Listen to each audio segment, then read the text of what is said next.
अपंगत्वावर मात करत नेमबाजी स्पर्धेत अव्वल स्थान मिळवत पॅरालिम्पिकमध्ये उडी घेणाऱ्या स्वरूप उन्हाळकरकडून कोल्हापूरकरांच्या अपेक्षा वाढल्या आहेत। राष्ट्रीय आंतरराष्ट्रीय नेमबाजी स्पर्धेत त्याने सुवर्ण पदकांसह अन्य पदके मिळवली आहेत। आई वडिलांचा आधार घेत शिक्षण घेतलेला स्वरूप आता देशाच्या पदकासाठी आधार बनला आहे। कोल्हापुरात स्वरूपची आई हॉस्पिटलमध्ये तर वडील एका किराणा दुकानात काम करून आपल्या कुटुंबाचा उदरनिर्वाह करतात। नमस्कार, मी प्रशांत चोहेकर।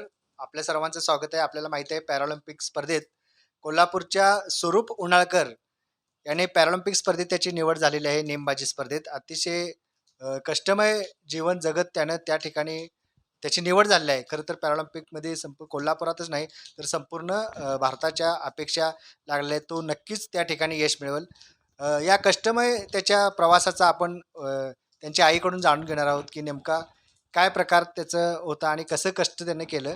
तर तो अपंग होता आणि त्याच्या प्रवासाबद्दल तुम्ही काय सांगाल? तो जन्मजातच अपंग होता। म्हणजे पूर्ण कमरेपासून खाली अपंग होता।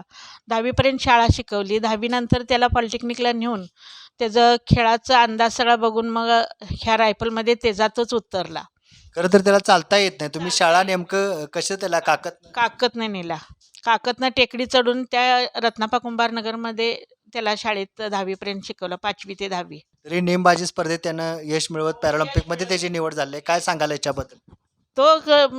त्यानं स्वतःहून केलाय सगळं आणि आता त्याचे म्हणजे जिद्द आहे। मला पण त्याच्याबद्दल चांगलं हे वाटणारच की सगळं चांगलं होणार त्याचं। काय वाटतंय तो स्पर्धेत यश मिळवेल? काय मिळवणार, नक्कीच मिळवणार।